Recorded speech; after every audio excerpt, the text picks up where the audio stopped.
Hi friends, പുതിയൊരു വീഡിയോയിലേക്ക് എല്ലാവർക്കും സ്വാഗതം. അങ്ങനെ അലീന മോളിൽ നിന്ന് തുണിയൊക്കെ എടുത്തു വരുന്നത് പെട്ടെന്ന് ബബി കാണാണ്. അപ്പോൾ ബബിക്ക് മനസ്സിലാവാണ് ബബി പറഞ്ഞതൊക്കെ അലീന കേട്ടിട്ടുണ്ടെന്ന്. അപ്പോൾ ബബി ആണെന്നുണ്ടെങ്കിൽ ആകെ ടെൻഷൻ അടിച്ചിട്ട് അലീനെ ഒന്ന് നോക്കുന്നുണ്ട്. അലീന ആണെന്നുണ്ടെങ്കിൽ രൂക്ഷമായി തന്നെ ബബീനെ നോക്കൂട്ടോ. അപ്പോൾ ബബിക്ക് ആകെ ടെൻഷനാവും. അപ്പോൾ അവിടെ അപ്പുറത്ത് കോളൊന്നും കട്ട് ചെയ്തിട്ടില്ല. അപ്പോൾ അമൽ ചോദിക്കുന്നുണ്ട്, എന്ത് പറ്റി എന്ന് ചോദിക്കുകയാണ്. ഒരു മിനിറ്റ് അമൽ എന്ന് പറഞ്ഞിട്ട് താഴത്തേക്ക് നോക്കുന്നുണ്ട് കേട്ടോ. അലീന പോയോന്നൊന്ന് വാച്ച് ചെയ്തതിന് ശേഷം വീണ്ടും അമലിനോട് പറയാണ്, ഞാൻ പറഞ്ഞതൊക്കെ സെർവൻറ്റ് കേട്ടു തോന്നുന്നുണ്ട്, ഞാൻ പിന്നെ വിളിക്കാന്ന് പറഞ്ഞിട്ട് വേഗം തന്നെ ഫോൺ കട്ട് ചെയ്യാണ്. പിന്നെ കാണിക്കുന്നത് രേവതിക്കുട്ടി കൊട്ടാരമുറ്റത്തേക്ക് വിളിക്കുകയാണ്. അപ്പോൾ ഗ്രേസമ്മയും മാമച്ചനും വന്ന് നിൽക്കുന്നുണ്ട്. അപ്പോൾ കോൾ ചെയ്ത് നോക്കുമ്പോൾ അവിടേക്ക് കോൾ പോകുന്നില്ല കേട്ടോ. അപ്പോൾ മാമച്ചൻ തൻ്റെ ഫോൺ കൊടുത്തിട്ട് അതിലേക്ക് വിളിച്ചു നോക്കാൻ പറയും. അപ്പോൾ ഒരാൾ ഫോൺ എടുക്കും കേട്ടോ. ഫോൺ എടുത്തിട്ട് അങ്ങനെ കൊട്ടാരമുറ്റം വീടല്ലേ ചോദിക്കുമ്പോൾ കൊട്ടാരമുറ്റം തന്നെയാണ്, നിങ്ങൾ ആരാണ് വിളിക്കുന്നതെന്നൊക്കെ ചോദിക്കുമ്പോൾ എനിക്ക് ഷെറിൻ ചേച്ചിനായിട്ടൊന്ന് സംസാരിക്കണം എന്ന് പറയും കേട്ടോ. നിങ്ങൾ ആരാന്ന് ചോദിക്കും. അപ്പോൾ ഞാൻ രേവതിക്കുട്ടിയാണ്, ഷെറിൻ ചേച്ചിയുടെ ഒരു ഫ്രണ്ടാണ്, ഷെറിന് വയ്യ, എന്നാൽ ആൻസി ചേച്ചിക്ക് കൊടുക്കുമെന്ന് ചോദിക്കും. ആൻസിക്കൊന്നും കൊടുക്കാൻ പാടില്ല, ഓരോ നമ്പറായിട്ട് വന്നിരിക്കുന്നു, ഒന്ന് പോയേ എന്ന് പറഞ്ഞിട്ട് വേഗം വെച്ച് പോകട്ടോ. അയ്യോ അവർക്ക് ഫോൺ കട്ട് ചെയ്തു എന്ന് പറയും കേട്ടോ. അപ്പോൾ മാമച്ചൻ ചോദിക്കുന്നുണ്ട്, ആഹാ നിൻ്റെ പണി പാളിയില്ലേ, ഇതങ്ങനെ വിടാനൊന്നും വിചാരിച്ചിട്ടില്ല, ഞാനിതിൻ്റെയൊക്കെ സത്യാവസ്ഥ കണ്ടുപിടിച്ചിരിക്കുന്നു പറയും. ഉറപ്പാണ്? ഉറപ്പാണ്. അങ്ങനെ കണ്ടുപിടിച്ചാൽ എന്ത് തരും എന്ന് ചോദിക്കുകയാണ് കേട്ടോ മാമച്ചനോട് രേവതിക്കുട്ടി. അത് നീ കണ്ടുപിടിക്കോ, ഉറപ്പായിട്ടും കണ്ടുപിടിക്കും, 1 മാസത്തിനുള്ളിൽ ഇതിൻ്റെ സത്യാവസ്ഥ ഞാൻ പുറത്ത് കൊണ്ടുവരുമെന്ന് പറയുകയാണേ. അപ്പോൾ നിനക്ക് എന്താ വേണ്ടത് എന്ന് ചോദിക്കും. അപ്പോൾ എന്നെ പഠിപ്പിക്കാമോ എന്ന് ചോദിക്കുകയാണ് കേട്ടോ. ഡിഗ്രിക്ക്. അപ്പോൾ മാമ ചോദിച്ചു, എന്താ ഗ്രേസമ്മ എന്താ പറയുന്നത്, ഇവിടെ പഠിപ്പിച്ച് മജിസ്ട്രേറ്റ് ആക്കണോ എന്ന് ചോദിക്കട്ടോ. ശരി, നമുക്ക് ഇവിടെ പഠിപ്പിച്ചേക്കാം എന്ന് പറയുകയാണേ. പിന്നെ മാമച്ചൻ ചോദിക്കുന്നുണ്ട്, നീ ഇത് തോറ്റുപോയാലും ചെയ്യും. അയ്യോ ഞാൻ നന്നായി പഠിച്ചോളൂ, ആ പഠിപ്പല്ല പറഞ്ഞത്, നീ 1 മാസത്തിനുള്ളിൽ സത്യം തെളിയിക്കുമെന്ന് പറഞ്ഞല്ലോ. അതിൽ തോറ്റുപോയാൽ എന്താണെന്ന് വെച്ചാൽ പറഞ്ഞോ, നിന്നെ ജോസൂട്ടിനെ കൊണ്ട് കെട്ടിക്കാം. അയ്യേ എന്ന് പറയട്ടോ. എന്താ ജോസൂട്ടിനെ കൊണ്ട് കെട്ടിച്ചാൽ എന്ന് ചോദിക്കണ്ട. അയ്യേ അതൊന്നും വേണ്ട, വേറൊന്നും കിട്ടിയില്ലേ എന്ന് ചോദിക്കാൻ കേട്ടോ. അപ്പോൾ ഗ്രേസമ്മനോട്, ആൻറ്റി ഇത് നോക്കിയേ, അപ്പം നിനക്ക് നല്ല ഉറപ്പുണ്ടല്ലോ, പിന്നെന്താ നീ ടെൻഷൻ അടിക്കണത് എന്ന് ചോദിക്കും. അപ്പോൾ മാമച്ചൻ പറയും, അപ്പോൾ ഗ്രേസമ്മല്ല രേവതിക്കുട്ടി പറയാണ്, എന്തായാലും സാരമില്ല, ഞാൻ തെളിയിച്ചിരിക്കും. അപ്പോൾ മാമച്ചന് വലിയ പ്രതീക്ഷ ഒന്നുമില്ല കേട്ടോ. മാമച്ചൻ പറഞ്ഞു, പാവം ജോസൂട്ടി, അവനൊരു കൂട്ടായി, ആൻറ്റി ഇത് നോക്കി ആൻറ്റി എന്ന് പറഞ്ഞിട്ട് ഇങ്ങനെ ചിണുങ്ങുന്നുണ്ടേ. അതിന് ശേഷം ഞാൻ പറയാം എന്താ സംഭവിച്ചതെന്ന്. എന്നിട്ട് പറയുന്നുണ്ട്, ഷെറിൻ ചേച്ചി പ്രഗ്നൻ്റ് ആയ കാര്യം വീട്ടുകാരിൽ നിന്ന് മറച്ചു വെച്ചിട്ടുണ്ടാവും. കാര്യം മറച്ചു വെച്ചിട്ടുണ്ടെങ്കിൽ ഇല്ലെങ്കിൽ പെട്ടെന്ന് തന്നെ ഷെറിൻ ചേച്ചിയുടെ കല്യാണം കഴിപ്പിച്ചയക്കുമല്ലോ. അങ്ങനെ പ്രഗ്നൻ്റ് ആണെന്നുള്ള കാര്യം മറച്ചു വെച്ചിട്ടുണ്ടാകുന്ന പറയുമ്പോൾ ഗ്രേസമ്മ പറയാണ്, അങ്ങനെ മറച്ചു വെക്കാൻ ഇങ്ങനെ വയറൊക്കെ കാണൂലേ എന്ന് ചോദിക്കാൻ കേട്ടോ.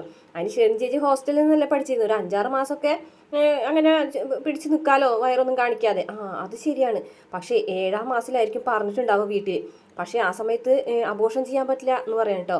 കാരണം അബോർഷൻ ചെയ്തിട്ടുണ്ടെങ്കിലേ ഭയങ്കര റിസ്ക്കാണ് 7-ാം മാസം എന്ന് പറയട്ടോ. അപ്പം ഗ്രേസം പറയും, ഇതൊക്കെ നിനക്ക് എങ്ങനെ അറിയാം? അത് പിന്നെ ഈ ഫോണിലൊക്കെ നോക്കിയാൽ അതിനെക്കുറിച്ച് അറിയാൻ പറ്റും, ഞാൻ സെർച്ച് ചെയ്ത് നോക്കിയതാ. അപ്പം ഗ്രേസമ്മ, മാമച്ച ഇവളെ സൂക്ഷിക്കണം കേട്ടോ, ഇവള് നമ്മളെ കൊണ്ടുപോയി വിൽക്കും എന്ന് പറയാം കേട്ടോ. എന്നിട്ട് നീ പറയുമെന്ന് പറയട്ടോ. അങ്ങനെ ഷെറിൻ ചേച്ചിനെ വേറെ ഒരു സ്ഥലത്ത്, കന്യാകുമാരിയിൽ ഒരു സ്ഥലത്ത് കൊണ്ടുപോയിട്ടാണ് ഷെറിൻ ചേച്ചി പ്രസവിക്കുന്നത്. കന്യാകുമാരിയിൽ അത് ഞാൻ കയ്യിൽ നിന്ന് എടുത്തിട്ടാണ്, ഏതോ ഒരു സ്ഥലത്ത്, വേറെ ഏതോ സ്ഥലമാവാം, തിരുവനന്തപുരം, കോട്ടയാവാം, എറണാകുളം, എവിടെയാവാലോ, അവിടെ ഏതെങ്കിലും ഒരു വീടെടുത്ത് താമസിച്ച് അവിടെ പ്രസവിച്ച് കഴിഞ്ഞിട്ടുണ്ടാവും. പിന്നെ കുറച്ച് നാളവിടെ നിന്നിട്ടുണ്ടാവും. പിന്നെ എല്ലാ കാലത്തും ബന്ധുക്കളെയും അയൽവക്കക്കാരെയും പറ്റിക്കാൻ പറ്റില്ല, അതുകൊണ്ട് കൊച്ചിനെ എവിടെയെങ്കിലും ആക്കിയിട്ട് അവർ തിരികെ വീട്ടിലേക്ക് വന്നിട്ടുണ്ടാവും. അതിനുശേഷമായിരിക്കും കല്യാണം കഴിപ്പിച്ച്. അതിൻ്റെ ഇടയിൽ എന്ത് സംഭവിച്ചിട്ടുണ്ടാവും, കൊച്ചിന് എന്ത് സംഭവിച്ചു എന്നൊക്കെ മാമച്ചനും ഗ്രേസമ്മ ചോദിക്കുന്നത്. അപ്പോൾ രേവതിക്കുട്ടി, അതൊന്നും എനിക്കറിയില്ല, ഇത്രയും ഞാൻ ഊഹിച്ചെടുത്തതാണ്, ബാക്കിയുള്ളതിന് എങ്ങനെയൊക്കെ സംഭവിച്ചതെന്നേ ഒന്ന് നോക്കാം എന്ന് പറഞ്ഞിട്ട് ഇങ്ങനെ രേവതിക്കുട്ടി നിൽക്കുകയാണ് കേട്ടോ. പിന്നെ കാണിക്കുന്നത് ബാലേന്ദ്രനെയാണ്. ബാലേന്ദ്രൻ്റെ അടുത്തേക്ക് ഡോക്ടർ വരികയാണ് കേട്ടോ. അപ്പോൾ ഡോക്ടറാണെന്നുണ്ടെങ്കിൽ ബാലേന്ദ്രനെ ഇവിടെ പറയുന്നുണ്ട്, ഇപ്പം എങ്ങനെയുണ്ട്, കുഴപ്പമൊന്നുമില്ലല്ലോ എന്ന് ചോദിക്കുമ്പോൾ, നല്ല സുഖമുണ്ട് ഡോക്ടർ. വീട്ടിലേക്കാളോ സുഖമുണ്ടോ? ഉണ്ട്. ഇത് വീട്ടിലെ പോലെയല്ലല്ലോ, പ്രശ്നങ്ങളില്ല, പ്രാരാബ്ദങ്ങളില്ല, ബുദ്ധിമുട്ടുകളില്ല, ടെൻഷനില്ല, ഒന്നുമില്ല, സുഖമായിട്ട് കിടക്കാം. ശരിക്കും രോഗം ഒരു ഭാഗ്യമാണല്ലേ എന്ന് ചോദിക്കാൻ കേട്ടോ. രോഗം ഭാഗ്യമാണെന്ന് പറയുന്ന ഒരേ ഒരാൾ ബാലേന്ദ്രനായിരിക്കും, ഞാൻ ആദ്യമായിട്ടാണ് കേൾക്കുന്നതെന്ന് പറയും. വിരോധാഭാസമൊന്നും പറയാം എന്ന് ബാലേന്ദ്രൻ പറയുകയാണേ. അതിനുശേഷം ഡോക്ടർ പറയുന്നുണ്ട്, ഇപ്പോൾ എന്തായാലും ബാലേന്ദ്രൻ വിചാരിക്കുന്നത് പോലെ ഒന്നുമല്ല കാര്യങ്ങൾ എന്ന് പറയാം. അപ്പോൾ ബാലേന്ദ്രൻ പറയാണ്, മരണം തൊട്ട് മുമ്പിൽ കണ്ടു, പക്ഷെ മരണം പോയി എന്നൊക്കെ പറയും കേട്ടോ. അപ്പോൾ ഡോക്ടർ പറയും, മരണം അങ്ങനെ പെട്ടെന്ന് പോയതല്ല, ബാലേന്ദ്രൻ കുഴഞ്ഞു വീഴുന്നു, ബാലേന്ദ്രൻ്റെ സെർവൻ്റ് ആയിട്ടുള്ളൊരു പെൺകുട്ടി ഓടി വരുന്നു, ബാലേന്ദ്രന് CPR നൽകുന്നു. ബാലേന്ദ്രൻ്റെ ഹൃദയമിടിപ്പ് തിരികെ എത്തുന്നു. ആംബുലൻസ് വിളിക്കുന്നു. ഡോക്ടർ ശർമ്മയെ വിളിക്കുന്നു. ഹോസ്പിറ്റലിൽ എത്തിക്കുന്നു. അപ്പോൾ ഞാൻ പറഞ്ഞില്ലേ, ഈ ലൈഫ് എന്ന് പറഞ്ഞത് അങ്ങനെയാണ്. അത് ആരോ മുകളിൽ നിന്ന് എഴുതി വെച്ചിട്ടുള്ള കാര്യമാണ്, അതേ രീതിയിലേ നടക്കുള്ളൂ എന്നൊക്കെ പറയും കേട്ടോ. അപ്പോൾ ബാലേന്ദ്രൻ ഇങ്ങനെ ആ ഒരു കാര്യങ്ങളൊക്കെ മനസ്സിലേക്ക് കൂടെ ആലോചിക്കുന്നുണ്ട്. അപ്പോൾ ഡോക്ടർ പറയുന്നത് ടെൻഷനുള്ള കാര്യങ്ങളൊന്നും ആലോചിക്കാതിരിക്കാന്ന് പറയും. അപ്പോൾ ബാലേന്ദ്രൻ അതിനാണ് കഴിയാത്തത്, അതിനെനിക്ക് കഴിയൂല ഡോക്ടർ എന്ന് പറഞ്ഞിട്ടിങ്ങനെ രേവതിക്കുട്ടി പറഞ്ഞ വാക്കുകളുണ്ടല്ലോ, 22 വർഷം മുമ്പ് നിങ്ങൾ പ്രസവിച്ച് തള്ളിയ കുഞ്ഞാണ് ഞാൻ എന്ന് പറഞ്ഞൂടെ എന്നൊക്കെ ചോദിച്ചിട്ടുള്ള ആ ഒരു വാക്കുകളൊക്കെ ബാലേന്ദ്രൻ മനസ്സിലൂടെ ഇങ്ങനെ വരികയാണ് കേട്ടോ. ഇല്ല ഡോക്ടർ, എനിക്ക് ശാന്തനാവാൻ കഴിയില്ല, എനിക്ക് ഭ്രാന്തനാവാനേ കഴിയൂ എന്നൊക്കെ ഡോക്ടറോട് ഇങ്ങനെ ബാലേന്ദ്രൻ പറയുന്നുണ്ട്. അതിന് ശേഷം ഡോക്ടർ പോകും കേട്ടോ. പിന്നെ കാണിക്കുന്നത് അലീന ഒരു പത്രം ഇങ്ങനെ എടുത്ത് നോക്കിക്കൊണ്ടിരിക്കുകയാണ് കേട്ടോ. മുറ്റടിക്കുന്ന സമയത്ത് പത്രം കാണുമ്പോൾ പെട്ടെന്ന് തന്നെ വന്ന് തട്ടിപ്പറിക്കാണ് കേട്ടോ വൈജയന്തി. അപ്പോൾ അലീന ചോദിക്കും, അലീന ഇങ്ങനെ ദേഷ്യത്തോട് കൊടുക്കും, എന്താടി നോക്കുന്നതെന്ന് ചോദിക്കും. ഒരു മര്യാദ വേണ്ടേ ചോദിക്കും. എന്ത് മര്യാദയായിട്ട് നിന്നോട് ഞാൻ കാണിക്കേണ്ടത്? ആ പത്രം ഇങ്ങ് തരാനെങ്കിലും പറഞ്ഞൂടെ എന്ന് ചോദിക്കണം. അതല്ലേ ഒരു സംസ്കാരം. നീ എന്നെ സംസ്കാരം ഒന്നും പഠിപ്പിക്കാൻ നിൽക്കണ്ട.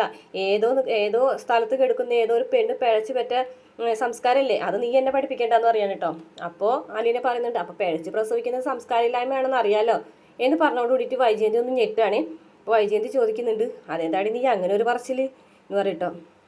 നീ പറയ്, എന്താ നീ അങ്ങനെ ഉദ്ദേശിച്ച് പറഞ്ഞത് എന്ന് ചോദിക്കട്ടോ. ഞാൻ പലതും ഉദ്ദേശിച്ച് പറയും എന്ന് പറയും. അപ്പം എന്താണെങ്കിലും കാരണം പറയും പറയും. അത് ഞാൻ പറയേണ്ട കാര്യമില്ലല്ലോ, താനെ ആലോചിച്ച് നോക്കിയാൽ മതി, അതെന്താണെന്ന് സ്വയം മനസ്സിലാക്കേണ്ട കാര്യമാണെന്ന് പറയും. അങ്ങനെ അലീന അങ്ങോട്ട് നീക്കാണ് കേട്ടോ. അപ്പോഴേക്കും വൈജയന്തിക്ക് ആകെ ടെൻഷനാവാണ്. എന്തോ ഒരു പേടിയും ഭയമൊക്കെ പോലെ തോന്നുന്നുണ്ട്. അങ്ങനെ ആലോചിച്ച് ടെൻഷൻ അടിച്ച് നിൽക്കുകയാണ്. ഈ സമയത്ത് ഡോക്ടർ ശർമ്മ നടക്കാൻ പോയിട്ട് ഇങ്ങനെ വരികയാണ്. അപ്പോൾ വേഗം തന്നെ അലീന ഗേറ്റ് തുറന്നിട്ട് ആ ഡോക്ടർ എന്ന് പറഞ്ഞ് വിളിക്കാൻ കേട്ടോ. എൻ്റെ കൂട്ടുകാരൻ്റെ റിങ്കുവിനെ കൂട്ടിയില്ലേ എന്ന് ചോദിക്കും. അവനെ കുറച്ച് തെരുവ് നായ്ക്കളൊക്കെ ആയിട്ട് കുറച്ചൊരു അടുപ്പം, അതുകൊണ്ട് ഞാൻ അവനെ നടക്കാൻ പോകുമ്പോൾ കൊണ്ടുപോകാറില്ല എന്ന് പറയും. അപ്പോഴേക്കും വൈജയന്തി ഇങ്ങനെ തിരിഞ്ഞു പോകാൻ നിൽക്കുമ്പോൾ മിസ്സസ് മേനോൻ എന്ന് പറഞ്ഞിട്ട് വിളിക്കുകയാണ്. എന്നിട്ട് പറയുന്നു, ശരിക്കും പറഞ്ഞാൽ നിങ്ങൾ ഭാഗ്യം ചെയ്ത ആളെന്ന് പറയും. അപ്പോൾ വൈജയന്തി ഞാൻ ഭാഗ്യദോഷിയാണ് ഡോക്ടർ എന്ന് പറയും കേട്ടോ. അല്ല, നിങ്ങൾക്ക് ഇവിടെ പോലെ ഒരു സർവന്റിന് കിട്ടിയതേ വലിയൊരു ഭാഗ്യമാണ്. കറക്റ്റ് സമയത്ത് തന്നെയല്ലേ കാര്യങ്ങൾ ഇവള് വേണ്ട പോലെ ചെയ്തത്. ഇതൊക്കെ കേട്ടിട്ട് വൈജയന്തിക്ക് ഒട്ടും തന്നെ താല്പര്യമില്ല കേട്ടോ. അപ്പോൾ അത് പറയുന്നതിന് മുമ്പ് വൈജയന്തി അപ്പോൾ വേഗം തന്നെ ഇടയിൽ കയറിയിട്ട് ഡോക്ടർ ഒപ്പിയിലുണ്ടാവും. ഞാൻ ഒപ്പിയിലുണ്ടാവും. അല്ല, ബാലേന്ദ്രൻ്റെ ഡിസ്ചാർജ് എന്നാവുമെന്ന് അറിയാൻ വേണ്ടിയിട്ടോ. തിരക്കൊന്നും പിടിക്കണ്ട, അദ്ദേഹത്തിൻ്റെ ഹൃദയം ഒന്ന് ശരിയാവട്ടെ എന്ന് പറഞ്ഞിട്ട് ശർമ്മ പോവുകയാണ്. പിന്നെ കാണിക്കുന്നത് ബാബി ഇങ്ങനെ ഫോണിൽ നോക്കിയിരിക്കുന്ന സമയത്ത് കൃഷ്ണമോൾ അവിടേക്ക് വരികയാണ്. എന്നിട്ട് പറയും, ബാബി ചേച്ചി ഞാനിന്ന് അച്ഛൻ്റെ അടുത്ത് പോകുന്നുണ്ട്, നമുക്ക് രണ്ടുപേർക്കും കൂടെ ഒരുമിച്ച് പോയാലോ എന്ന് ചോദിക്കും. ഇന്നോ? ഇന്ന് ഞാനില്ല എന്ന് പറയും. അതെന്താ ഇന്ന് പോയാൽ? നമുക്ക് രണ്ടുപേർക്കും കൂടെ പോകാം എന്ന് പറയും. ഇന്ന് എന്തായാലും ഞാനില്ല, നീ പോകോ വേണമെങ്കിൽ ഞാൻ നാളെ പോക്കോളാം. അതെന്ത് ഇന്ന് പൊക്കൂടെ ചോദിക്കാൻ കേട്ടോ. അപ്പോൾ നീ എന്തിനാണ് വെറുതെ വാശി പിടിക്കുന്നത്? എനിക്കിന്ന് വരാൻ പറ്റില്ല, അത്ര തന്നെയെന്ന് പറയും. കൃഷ്ണമോൾക്ക് ദേഷ്യം വരും. എനിക്ക് മനസ്സിലാവുന്നുണ്ട്, ഏത് നേരം നോക്കിയാലും ഒരു ചാറ്റ്, ഏതവനാണെന്ന് എനിക്ക് നന്നായിട്ട് അറിയാമെന്ന് പറയുമ്പോഴേക്കും ബാബി ചാടി എനിക്കാണ്. എന്താണ് നീ പറഞ്ഞത്? നീ നിന്റെ കാര്യം മാത്രം അന്വേഷിച്ചാൽ മതി, നീ എൻ്റെ കാര്യത്തിൽ ഇടപെടാൻ നിൽക്കണ്ട, വെറുതെ ആവശ്യമില്ലാത്ത കാര്യങ്ങൾ പറഞ്ഞിട്ടുണ്ടാക്കിയാലുണ്ടല്ലോ എന്ന് പറഞ്ഞിട്ട് ദേഷ്യപ്പെടാണ് കേട്ടോ ബാബി. എന്നിട്ട് അവിടെ നിന്ന് പോകും. അപ്പോഴേക്കും അലീന വരുന്നതാണ്. അലീനോട് കൃഷ്ണമോള് പറയുന്നു, അലീന ചേച്ചി നമുക്ക് അച്ഛൻ്റെ അടുത്തേക്ക് ഹോസ്പിറ്റലിലേക്ക് പോയാലോ? അലീന ചേച്ചി വരും എൻ്റെ കൂടെ? ഞാൻ വരാം, പക്ഷേ അമ്മനോട് അനുവാദം ചോദിക്കണം എന്ന് പറയും. ശരി, ഞാൻ അമ്മനെ ഇപ്പം തന്നെ വിളിച്ച് ചോദിക്കാമെന്ന് പറഞ്ഞിട്ട് മുത്തശ്ശിയുടെ ഫോണല്ലേ ഇതെന്ന് ചോദിച്ചിട്ട് ആ ഫോൺ എടുത്തുങ്ങാണ്ട് വിളിക്കുകയാണ് വൈജയന്തിനെ. അപ്പോൾ അമ്മേ എന്ന് പറഞ്ഞിട്ട് വിളിക്കുക. അപ്പോൾ എന്താണെന്ന് ചോദിക്കും. അപ്പോൾ ഞാൻ ഹോസ്പിറ്റലിലേക്ക് വരട്ടെ എന്ന് ചോദിക്കും. അപ്പോൾ നീ ആരെ കൂടെ വരും? ഞാൻ അലീന ചേച്ചിയുടെ കൂടെ വരാം അമ്മേ എന്ന് പറയട്ടോ. വേണ്ട, അവളെ കൊണ്ടുവരണ്ടെന്ന് പറയട്ടോ. അതെന്താ? അലീന ചേച്ചിനെ കൊണ്ടുവന്നാൽ വേണ്ടാന്നല്ലേ പറഞ്ഞത്? വേണ്ടാന്ന് പറഞ്ഞാൽ വേണ്ട, പിന്നെ ഞാൻ എങ്ങനെ വരും? നീ ഒരു കാര്യം ചെയ്യ്, ബാബിനെ കൂട്ട്.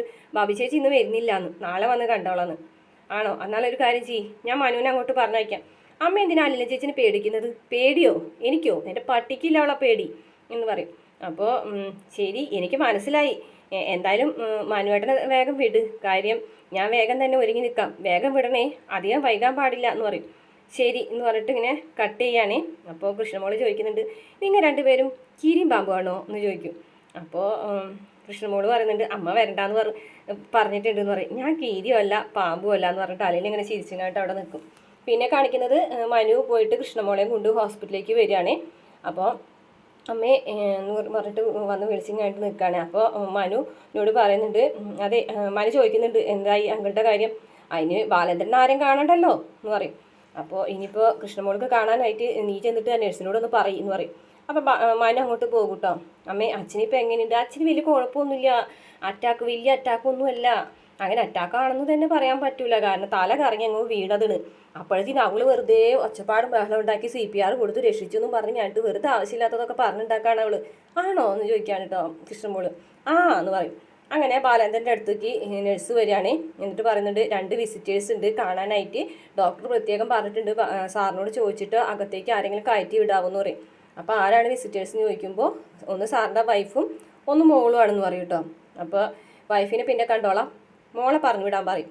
അങ്ങനെ മനു വന്നിങ്ങാട്ട് കൃഷ്ണമോളോട് ചെല്ലാൻ പറഞ്ഞു, അങ്കിളിന് കാണാമെന്ന് പറയും കേട്ടോ. ഓഹോ, അപ്പം എന്നെ കാണാൻ മാത്രമേ ഉള്ളൂ അല്ലേ കുഴപ്പം എന്ന് പറയും.